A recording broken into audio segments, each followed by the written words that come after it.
Ladies and gentlemen, welcome once again to another episode of The Cider Drinker, and it's new producer time on the channel once again. Although you might not think so when you hear the name, because it's very similar to another cider producer that I've featured quite a lot on the channel. For the first time, it's Pulp Cider Company, not Pulped with a T, and we are doing a can of their apple craft cider. So Pulp are very different to Pulped with a T. Mainly, well, one of them is that they come in 330ml cans, whereas Pulped mainly do 500ml bottles. This one comes in 4.7% ABV, so a little bit above average strength. The other difference between the two is that Pulp tend to do more fruit ciders, if that makes sense. So, like, sort of bordering on cider pop territory with some of them, because they have a lot of cocktail ciders, or, well, cocktail flavoured ciders as well, along with, like, you know, rhubarb and all sorts of, think of a fruit, and Pulp have pretty much got it, essentially. So, but this is their bog standard, straight up apple craft cider. So, I think I picked this up from House of Trembling Madness quite a few months ago when I was up there in York. So I think it was, I can't remember what I paid for this. It was like, maybe a bit too much, but we shall see when I get to the taste test. Tickle your taste buds. No, not laughing. Full of flavour, this medium cider is crafted from real cider apples. With delightful sharpness and a slightly dry finish, this bitter, sharp and sweet blend will leave you thirsty for more. Why do I think of Home Alone when I hear that? You're thirsty for more. Yeah, so best before sea base contains sulfites to preserve freshness. That's pretty much it. Craft cider, vegan, apple, gluten-free. All pulp, no fiction. Clearly these guys have been watching Tarantino films. Right, okay, so yeah, let's just see what Pulp Cider have got going for them. I can't remember if I've actually tried any of Pulp's ciders before.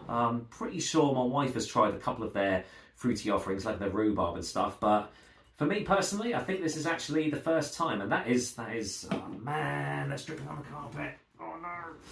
Right, don't tell my wife. Jeez, she'd kill me. Right. Yeah, that is, ooh, okay. I don't know what's up with this can.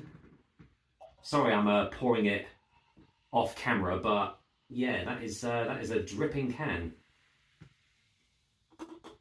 Right, okay. Before I go into the colour, I'm just going to cut away and just mop this up. Back in the mo.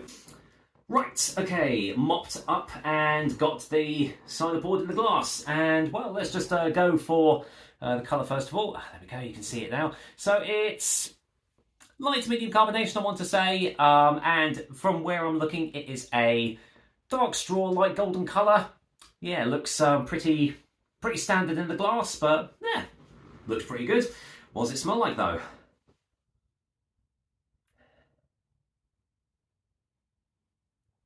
Right, okay, so slightly woody.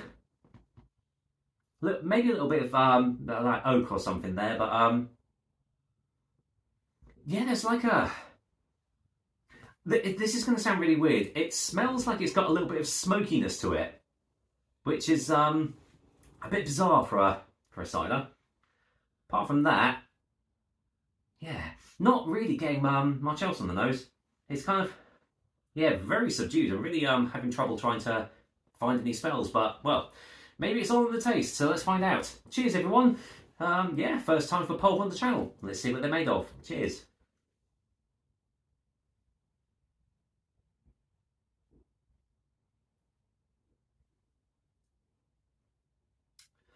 That is surprisingly more astringent than I thought it was going to be.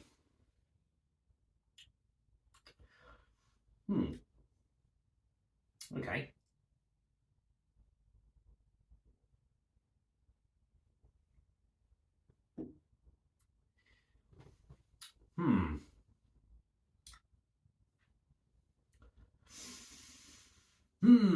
It's a bit one-dimensional, this cider, I'm not going to lie.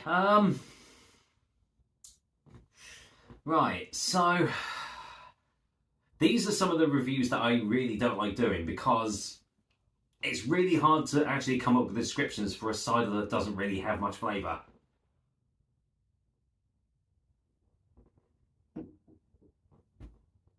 Right, so quite sweet, and then that sort of leads into quite a bit of a hard tannic finish there, but quite subdued, if that makes any sense at all. Not really getting any sharpness with that at all. The slightly woody, oaky essences are coming through on the taste as well, but again, very subtle, hardly ever there, hardly, not really there. And I'm wondering if I'm getting sugar.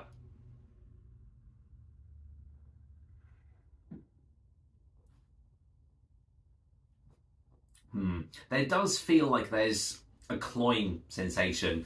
Normally you get that when sugar has been added in, whether like initially or it's called back sweetening, where they add sugar into, you know, probably not that, but yeah, definitely get a sort of a cloying sensation there. There's no ingredients on the can, so I can't really say whether they have or not. I mean, they say it's made, what was it, crafted from real cider apples. I mean, it might have been, but then they could have also added sugar into it as well, so they could still say that, but with extra ingredients. Yeah, this is a pretty nondescript cider.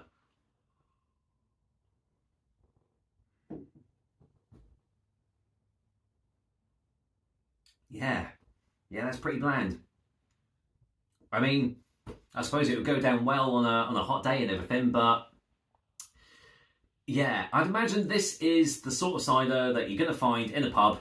Like, I don't know if they do any on tap or anything, but, you know, crack open a pint of this, pour loads of ice in it, and, you know, there you go, job's done, you're going to get refreshed. So it does that well. If you're looking just for something as a quick fix and you just want to, you know, have a easy-going cider, it does that. But if you're looking for something that's going to have a lot of flavour, I would probably say look elsewhere, because this is a very one-dimensional, basic sort of cider for you guys. So, final taste for a final verdict.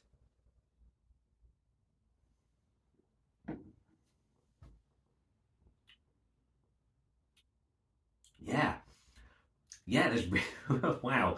I mean, that's up there with like some of the blandest ciders that I've had. It's got a little bit to it. It's got a little bit of character to it. I have had ciders that have been a lot more blander than this, but yeah, considering what else I've had on this channel before, this is it's a thing. It's okay. It's fine. I probably wouldn't rush out and get it again, but you know, if you're looking for something that's just going to refresh you on a hot day, then yeah, by all means, try this one out. But for everyone else, if you're interested, give it a go. But if not, you know, you're not really missing anything personally. So for a final verdict, I am going to go and give Pulp's Apple a 5 out of 10.